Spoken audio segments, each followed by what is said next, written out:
Hello दोस्तों, स्वागत है नए अप्रोच चैनल में। तो आज हम लोग बात करने वाले हैं ब्रह्मांड की कि ब्रह्मांड होता क्या है, कितना बड़ा ब्रह्मांड है हमारा। तो उससे हम लोग बात करेंगे। बहुत सारे कॉम्पिटिटिव एग्जाम में इस तरीके के पूछे जाते हैं। वैसे भी आपको मालूम होना चाहिए कि हमारा यूनिवर्स कहते किसको है। तो इससे रिलेटेड हम लोग स्टार्ट करते हैं कि जितने भी आप फिजिकल मैटर जो देख रहे हैं वो क्या होता है। जैसे आप गैस मान लीजिए और डस्ट, जो गैस होता है फिजिकल मैटर, गैस हो गया, डस्ट हो गया, प्लेनेट हो गया, स्टार्स हो गया, गैलेक्सीज हो गया, इन सबको मिला करके क्या कहा जाता है, यूनिवर्स कहा जाता है। अब सोचिए कि गैस का मतलब क्या है। जब ये पूरा ग्रह प्लेनेट जब बना हुआ था तो ये क्या था, आपस में पहले एक आग का गोला था जिसमें विस्फोट होने के बाद क्या हुआ, अलग अलग जैसे गैस निकला, डस्ट बना, प्लेनेट बना, स्टार बना, इस तरीके से है, कई गैलेक्सीज बने, तब जाके फाइनली क्या हुआ, हमारा यूनिवर्स तैयार हुआ है। तो इसी को कहते हैं ब्रह्मांड। यानी ग्रह हो गए, स्टार्स हो गए और गैलेक्सी मंदाकिनी हो गए और डस्ट गैस, इन सबको मर्ज कर करके हमारा जो तैयार होता है इसको कहते हैं यूनिवर्स। इस यूनिवर्स में ही सारा कॉन्सेप्ट लेते हैं। आप देखिए कि ब्रह्मांड कितना बड़ा है। इसका इमेजिन कब कर सकते हैं, जब आप गैलेक्सीज की बात करते हैं। जैसे ये देखिए गैलेक्सी है मंदाकिनी। अब देखिए कि एक गैलेक्सी में आपको 100 अरब या 100 बिलियन, ठीक है, 100 अरब क्या है, स्टार्स इसके अंदर पाए जाते हैं। 100 अरब स्टार मिलकर के एक गैलेक्सी का निर्माण हो रहा है। आप सोचिए कि 100 अरब स्टार मिलकर के एक गैलेक्सी का निर्माण होता है और ऐसे ऐसे करीब करीब 100 गैलेक्सी, 100 अरब गैलेक्सीज मिलकर के क्या कर रहा है, यूनिवर्स का निर्माण कर रहा है। यानी गैलेक्सी से 100 अरब गैलेक्सी मिलकर के एक ब्रह्मांड का निर्माण कर रहा है। और एक गैलेक्सी में आप देखेंगे तो 100 अरब स्टार मिलके एक गैलेक्सी बना रहा है। तो आप इमेजिन करिए, और एक स्टार सूर्य से कहिएगा तो कई लाखों गुना ज्यादा बड़ा होता है। एक क्या होता है, स्टार बड़ा होता है, और सूरज जो है कई हजार गुना पृथ्वी से बड़ा है।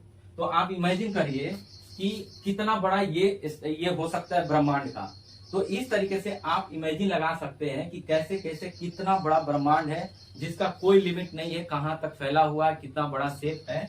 तो इसी को लेकर के ये चीजें कहा गया है। अब बात करते हैं हमारा कि ये तो ब्रह्मांड हो गया। अब हमारा इसी में से क्या बना हुआ है, सौर मंडल है, ठीक है। सौर मंडल यानी आवर सोलर सिस्टम हो गया। सोलर सिस्टम कैसे बना हुआ है, सोलर सिस्टम, तो सोलर सिस्टम क्या है, एक गैलेक्सी का ही भाग है। जो एक गैलेक्सी होता है जिसका नाम है मिल्की वेव या आकाश गंगा या दूध मेखला जिसका नाम दिया गया है, वो बिल्कुल उसका जो शेप होता है बिल्कुल सर्पिला आकार का है, यानी सांप की तरह ये आकार है इस तरीके से। इसी में आप देखेंगे कि यहाँ इस पॉइंट पे ये हमारा क्या है, सोलर सिस्टम है। अब सोलर सिस्टम में आप समझिए कि सूर्य हो गया, जैसे ये सन हो गया, और इसके 8 जो है अलग अलग क्या होंगे, ग्रह होंगे जो इसके आसपास घूम रहे हैं। तो आप सोचिए कि यहाँ पे एक पॉइंट में यहाँ सोलर सिस्टम बना हुआ है, तो कितना बड़ा चीजें होगा, मिल्की वेव और गैलेक्सी कितने बड़े बड़े होंगे, आप इमेजिन कर सकते हैं। तो इस तरीके से क्या हुआ, हमारा सोलर सिस्टम है। और इसका जो शेप होता है, कभी कभी एग्जाम में पूछ देता है शेप कैसा है, तो सर्पिलाकार, यानी सर्प के आकार का बिल्कुल ये पाया जाता है, सर्पिलाकार होता है। तो इस तरीके से ये हो गया। अब बात करते हैं कि ब्रह्मांड की उत्पत्ति हुई कैसे। कौन सी थ्योरी था जिसने ये बात बोला कि ब्रह्मांड की उत्पत्ति ऐसी हुई है। तो ब्रह्मांड की यूनिवर्स की उत्पत्ति की बात करते हैं, यानी ओरिजिन ऑफ यूनिवर्स की बात करते हैं।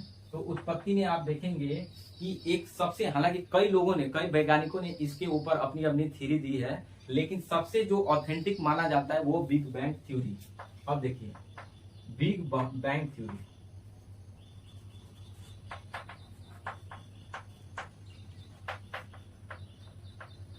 बिग बैंग थ्योरी है, इसको महाविस्फोटक सिद्धांत कहा जाता है।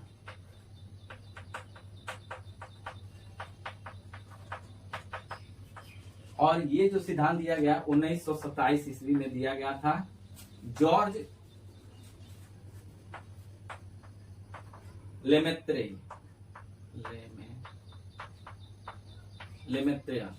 ये जो है जॉन लेमेंडर थे, लेमेंडर भी बोला जाता है, लेमेत्रे भी बोला जाता है। तो ये इन्होंने सिद्धांत दिया था बिग बैंग थ्योरी का, और सबसे ऑथेंटिक माना जाता है क्योंकि सबसे प्रूफ इसी को माना जाता है। बाकी तो बहुत सारे लोगों ने दिया था। तो तो यही सिद्धांत क्या कहता है बिग बैंग थ्योरी, कि क्या हुआ था कि एक टाइम था अरबों साल पहले, एक आग का गोला था, मतलब कि एक ऐसा जहां था, जैसे मान लीजिए कि ये शेप हो गया, एक आग का गोला की तरफ था जिसका टेम्परेचर बहुत ज्यादा था, टेम्परेचर बहुत ज्यादा था, डेंसिटी भी काफी ज्यादा थी।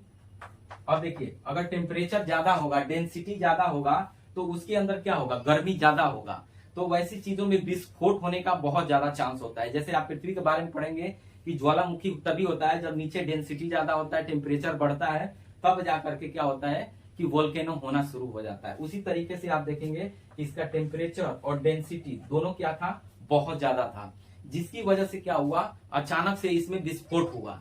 यानी पूरा अगर मान लीजिए, अगर इनवर्स मान लेते हैं तो ये क्या हो रहा है कि आपस में विस्फोट हो गया। विस्फोट होने के बाद क्या हुआ, अलग अलग जैसे गैलेक्सीज हो गया, ये आप देखेंगे अलग अलग गैलेक्सीज, और इसी में से स्टार जो है निकल के बाहर आए। यानी ये विस्फोट हुआ तो टूट फूट के क्या हुआ, हर जगह स्प्रेड हो गया, पूरे ब्रह्मांड में स्प्रेड हो गया।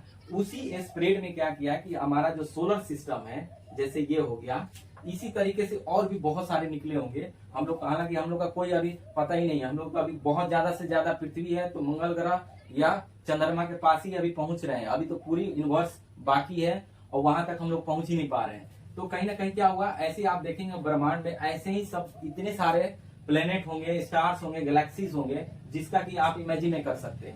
तो हम लोग क्या, इसी तरीके से क्या हुआ, विस्फोट हुआ, विस्फोट होने के बाद अलग अलग फैल गया, और फैलने के बाद उसी में से क्या हुआ, एक हमारा पृथ्वी या सोलर सिस्टम चाहिए कि सोलर सिस्टम हमारा तैयार हुआ, जिसका कि केंद्र में सूर्य हुआ, और उसके चार आसपास क्या हुआ कि सारे ग्रह आपस में, क्योंकि ग्रेविटेशनल फोर्स था इसमें, ग्रेविटी होने के कारण क्या हुआ, ये धीरे धीरे रोटेट करना शुरू किया, और आपस में क्या हुआ कि धीरे धीरे सारे ग्रह को आपस में ये मूव करने लगे, और बिल्कुल ग्रेविटी के कारण स्टेबल कर दिया। तो इस तरीके से क्या हुआ कि ब्रह्मांड की ऐसी उत्पत्ति हुई, और इसमें हमारा जो प्लेनेट बना है, हमारा जो ग्रह बना है, आप देखेंगे जो सोलर सिस्टम बना हुआ है, उसी का भाग है, ब्रह्मांड का ही एक भाग है, जो इस तरीके से स्टार्ट हुआ।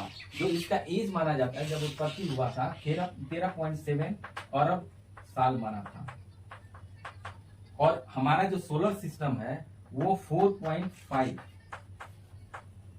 अरब साल पहले इसका हुआ था। यानी हमारा सोलर सिस्टम है 4.5 अरब साल पहले का है, और पूरे ब्रह्मांड की बात किया जाए तो 13.7 अरब साल का है।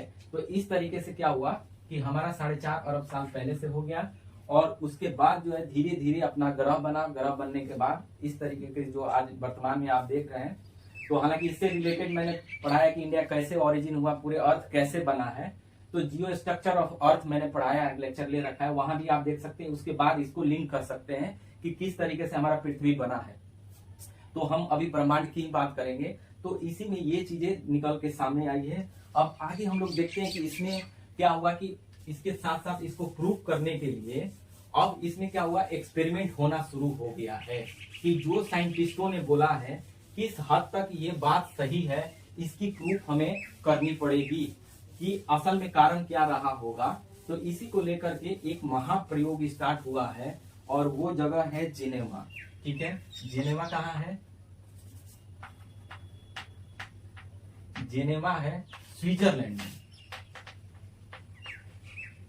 स्विट्जरलैंड यूरोप का एक कंट्री है, यहाँ पे जिनेवा एक जगह है, शहर है, वहीं पे ये प्रयोग किया गया था। और इसको जो है लगाया गया कि क्या किया गया, जमीन को खोदा गया, जमीन खोद करके जानने का प्रयास किया गया। और ये देखेंगे 2010 की बात है, 2010 में, यानी 30 मार्च 2010 की बात है कि यहाँ पे प्रयोग के लिए क्या इन्होंने सेलेक्ट किया, तो इसके लिए क्या किया कि जमीन को खोदा गया।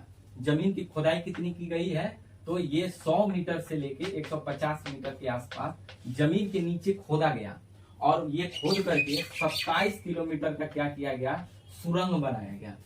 पाइप के थ्रू सुरंग बनाया गया, 27 किलोमीटर लेंथ रखी गई है, और इतना 100 से 150 मीटर की गहराई की गई है, और 27 किलोमीटर क्या है, लंबा खोदा गया।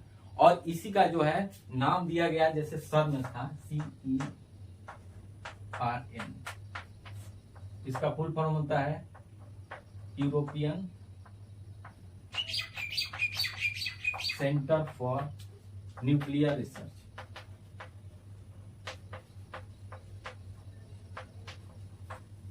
सर्न नाम दिया गया है, European centre for nuclear research. और ये जो है इसी का नाम दिया गया है जिसका प्रयोग हो रहा है।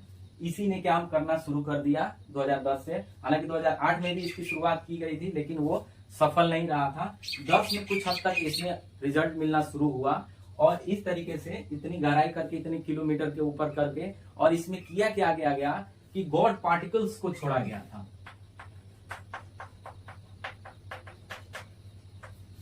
और प्रोटॉन्स वगैरह जो होते हैं, ये क्या किया गया कि जो साउंड का वेव है ना, उस स्पीड से इसको क्या किया गया कि छोड़ा गया, काफी स्पीड में इसको छोड़ा गया, और देखा गया कि कहाँ कितना विस्फोट होकर के कैसे फैला होगा। जैसे ग्रह का जो यूनिवर्स का हमने देखा कि किस तरीके से आपस में विस्फोट हुआ, उसके बाद फैला और कैसे कैसे बना, उसी तरीके से इसमें उसके अंदर विस्फोट कराया गया और देखा गया कि कितने स्पीड से कहाँ कहाँ फैला, किस तरीके से हुआ था। तो गॉड पार्टिकल को ही हिग्स बोसॉन कहते हैं।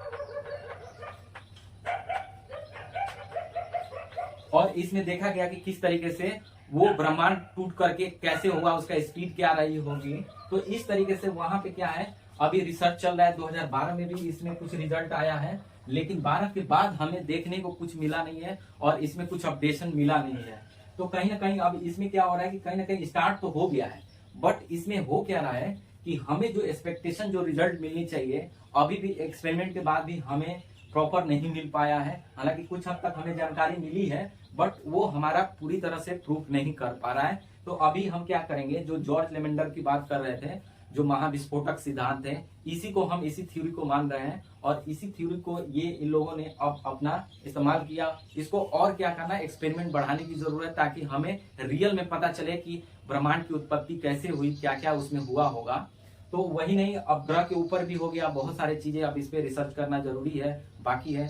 तो इस तरीके से हम क्या कर सकते हैं, यूनिवर्स को समझ सकते हैं। तो आप देख सकते हैं कि यूनिवर्स कितना बड़ा है, किस तरीके से हमारा ये सब ओरिजिन हुआ है। तो आज यहीं तक रखते हैं, और फिर अगला अपडेट्स होगा तो जरूर मिलूंगा। Thank you for watching.